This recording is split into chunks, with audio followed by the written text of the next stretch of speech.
Hello, and welcome to Prince William Water's quarterly podcast, Behind the Tap.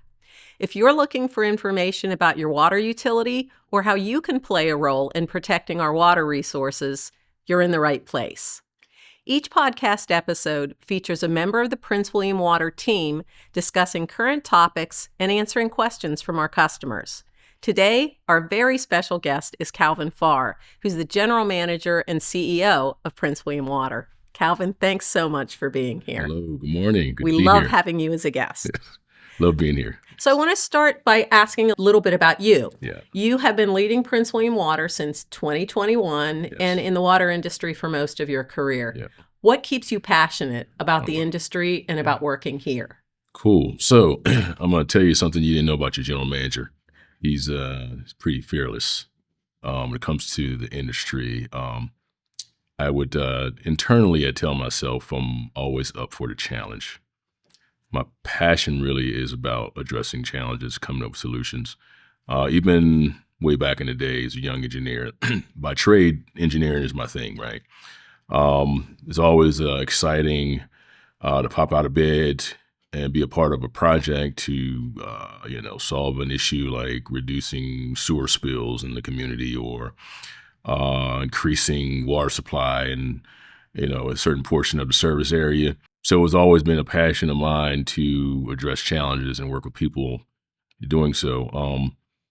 As I bring it to Prince William Water, same thing. It's the same thing that drives me, but also excited every day to walk through those doors knowing that I have really awesome people here.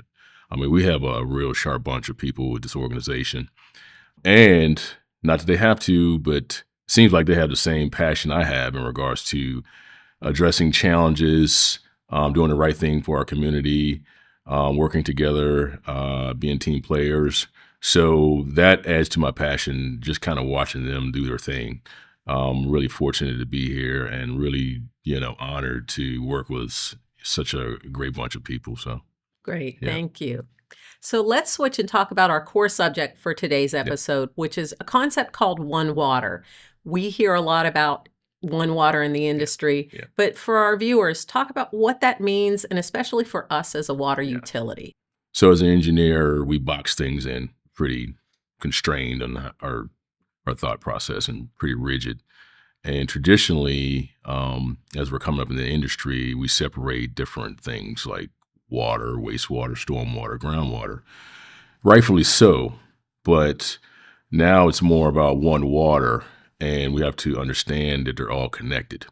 So it's not a matter of we're just doing water and we're just gonna, turn a blind eye to others that are doing wastewater or stormwater. So One Water to me is really all about collaboration. So we all have to be a part of managing water resources, very valuable water resources.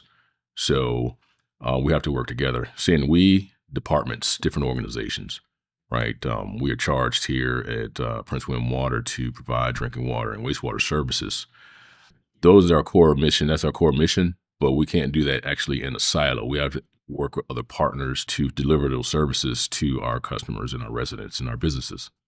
Yep.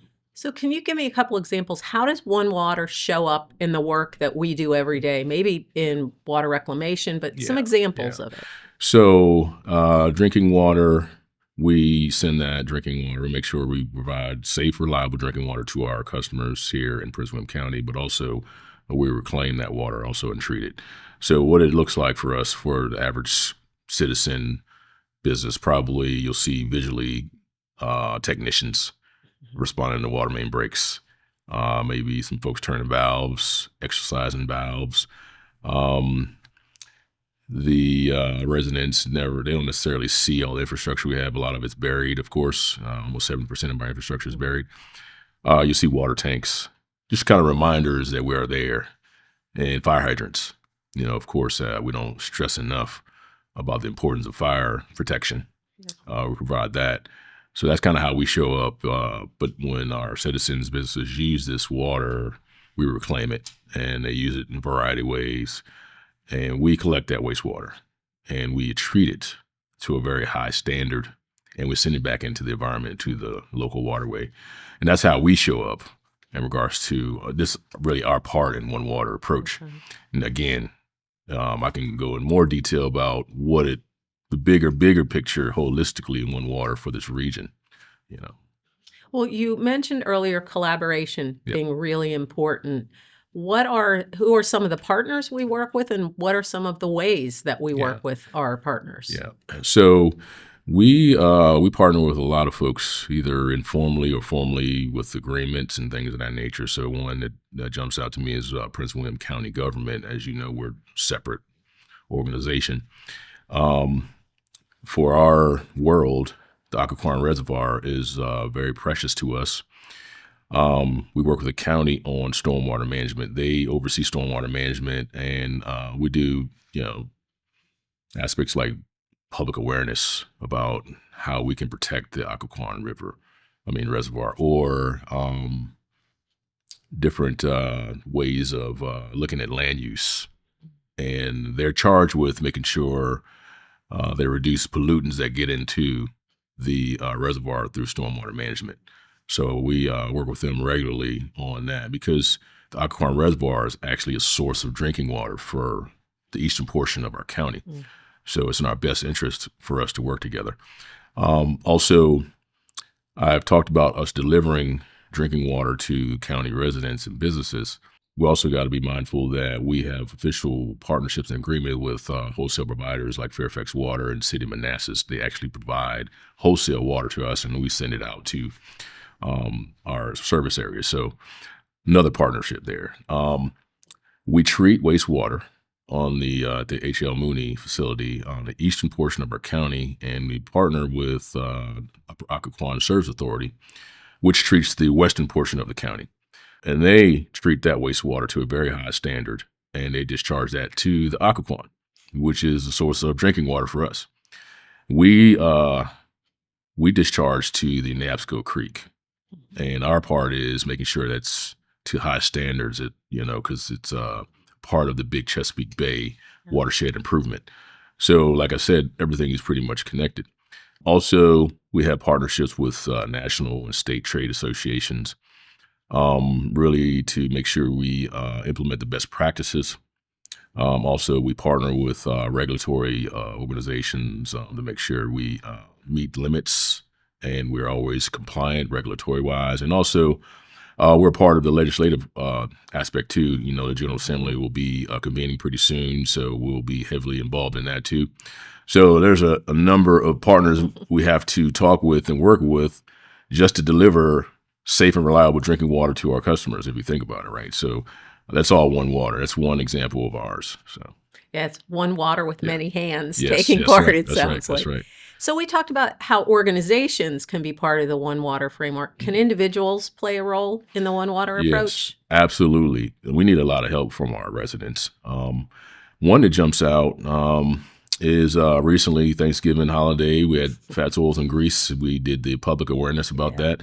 And I met with some citizens recently about, put grease down the toilet and sinks because it could gel up at some point and harden and then cause backups, and then cause sewer main backups, and it can get into the environment. One of our task is to make sure we don't have sewer spills. That's how we show up every day. That's one of our core business practices. So we need folks to not do that. Also, we're in winter. We have the Salt Smarts campaign.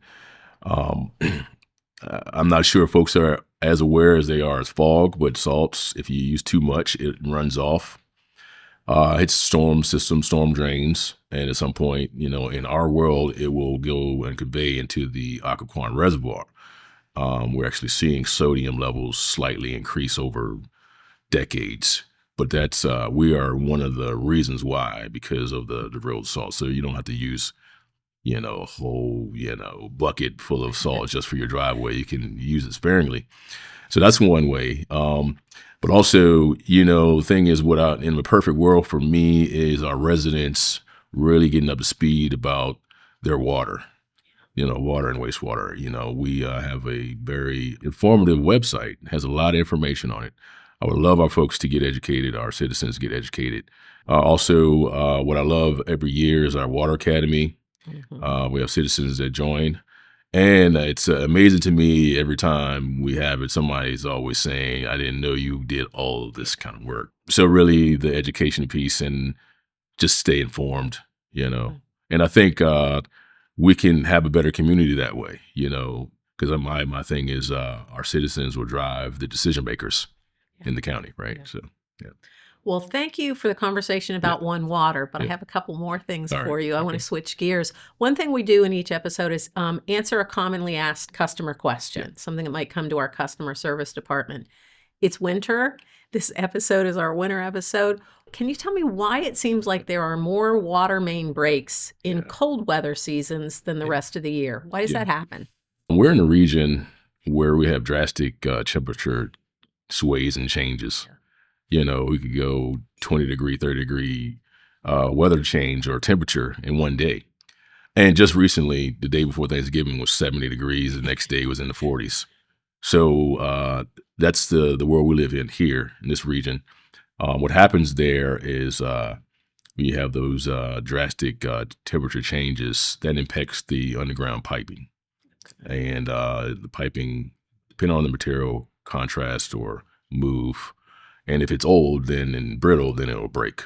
That's how that works. But also, you have, if it gets real cold, you have soil that freezes.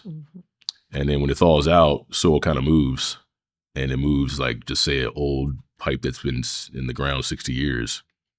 It'll break, typically. So that's why you see a big uptick of water main breaks in the wintertime because of the drastic weather changes that we typically see on an annual basis. Okay. And luckily, we've talked about in other podcasts, our teams are really fast to respond to these. So absolutely. So we have this this measure called the 5 nines, 99.999% water reliability, and we're under 2 minutes per customer. We expect these water main breaks, so it's not catching us by surprise. We prep for it on an annual basis. We have world-class technicians that are quick to respond and very safe about it. And they're very prideful in meeting the 5 9. So we're ready. It's just a matter of just responding and being safe and just being prepared for it, and they do a great job of that. So. We have one more question that we are asking every guest on the podcast. What is one thing you wish people knew about Prince William Water? I'm going to tell you 2 things. Right? Okay. And it's a plug for Prince William Water, is we have a number of career opportunities here. And I don't know if folks really know that. Typical customer will see our trucks drive by and see a meter reader or, again, a crew fixing a water main break. But we do way more than that. Of course, you have the great technicians we have. Our meter reader reading folks are great. We also have accountants, budget folks, finance people, lab techs. We have operators at the wastewater plant. We need electricians, mechanics. There's a whole gamut. Even those engineers, you know what I mean? So it's a lot of career opportunities, not just Prince William Water, but overall the water industry, the water wastewater industry. And I'm not sure people know that. Hopefully we can continue to get the word out and get more people interested in coming to the industry and also come to Prince William Water. The other thing too is really important for me, for our county community to really trust us. That means everything to know that they trust us. And I'm not sure if they really know how good we are. I can say it, but we get awards regularly, national awards on the great work we do. And it's not just operations. It's, how we complete projects. Even in your world, communications and public outreach, we get awards. I don't know if our customers really know that they have a trusted partner, right, and one of the best in America doing it. So, but now they will know if they look at this podcast. So, yes. Well, Calvin, thanks. Thank you for talking through the One Water concept and then some of your other thoughts about the industry. We really appreciate your being here. No problem. My honor and pleasure. Thanks. We appreciate your watching this episode of Behind the Tap. We'll be dropping another episode in April, so be sure to subscribe on YouTube, Spotify, or Apple Podcasts. You can also find our podcast episodes on the Prince William Water website. We look forward to seeing you next time on Behind the Tap.